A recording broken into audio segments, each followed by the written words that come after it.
All right, let's get right into it. We're going to talk about a huge shift happening in health benefits, something called ICHRA. But here's the thing, we're not going to talk about it in the usual complicated way.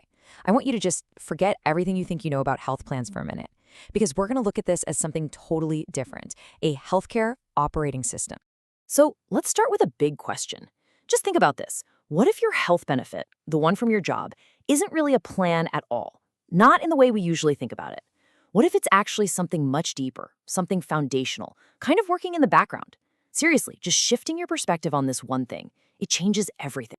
And this slide just lays it out perfectly. See? On one side, you've got the plan. That's the stuff we all know, right? The things we actually see and deal with, like who's in my network, what's my deductible, stuff like that. But on the other side, that's the system. That's the real engine running in the background. It's handling all the complex, invisible stuff that actually makes it all work. The logic for who's eligible, the math for affordability, all those verification workflows. That's the part we never see, but it's the most important. And that right there gets us to the biggest misunderstanding when it comes to this new world of benefits. It's about so much more than just picking a plan. So what exactly is this system we're talking about? Well, it's called an ICHRA. It stands for Individual Coverage Health Reimbursement Arrangement. Yeah, it's a mouthful. But here's what it really is. It's a system where your employer gives you tax-free money to go buy your own health insurance, instead of locking you into some one-size-fits-all group plan. But listen, the most important word in that whole definition isn't plan or insurance. It's system.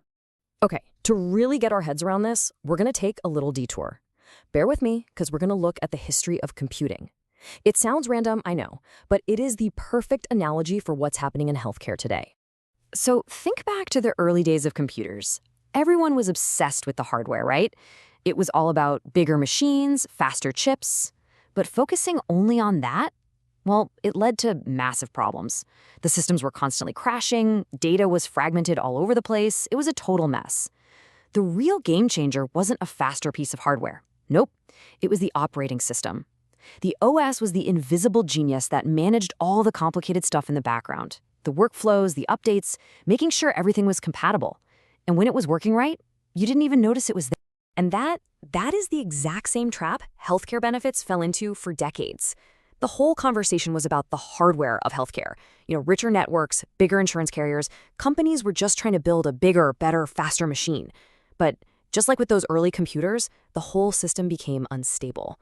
Costs started spiraling out of control, and the complexity, it just became totally overwhelming for everybody involved. So, with that in mind, let's look at IHRA through this new lens.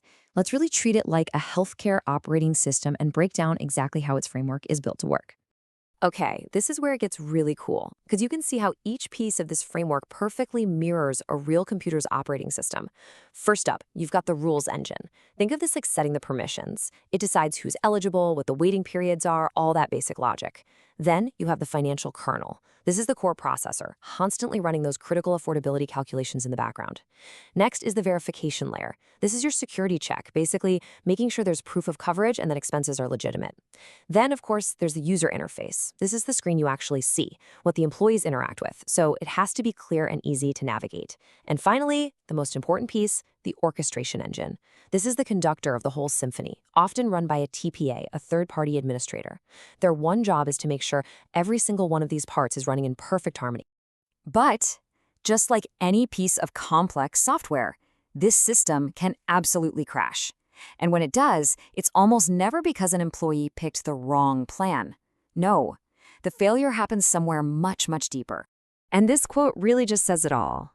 Software fails when orchestration fails. The weak point isn't the person using it, the end user. It's the system itself not being able to coordinate all its different parts. If that orchestration engine we just talked about breaks down, the whole thing, the entire benefit, it just falls apart.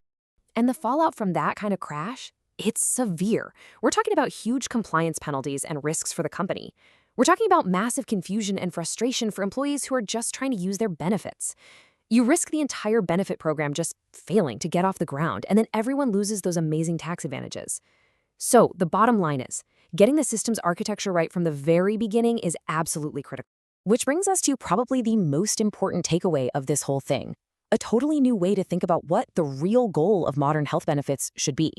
See, most people think the big deal with ICHRA is that it gives employees more choice, that it's all about decentralization. And sure, that's part of it, but that's not its true power. The real magic isn't just handing people a bunch of options. It's the system's ability to manage all that complexity with incredible precision, at scale, for hundreds or even thousands of people. That is what a great operating system does. Because let's be real for a second. Choice without structure, that's just chaos. And flexibility without a solid system to back it up, that's just a huge risk. The system, the operating system, is what turns that choice and flexibility into something that's actually meaningful and, more importantly, safe for everyone. So, I'll leave you with this final thought. Next time you're looking at your own health benefits, or maybe you're evaluating new ones for your company, ask yourself this one question. Is this system just designed to give us choice, or is it actually designed for success? Success for the employees trying to understand it, success for the employer trying to manage it, and success in making the whole thing run smoothly and seamlessly, just like a really, really good operating system.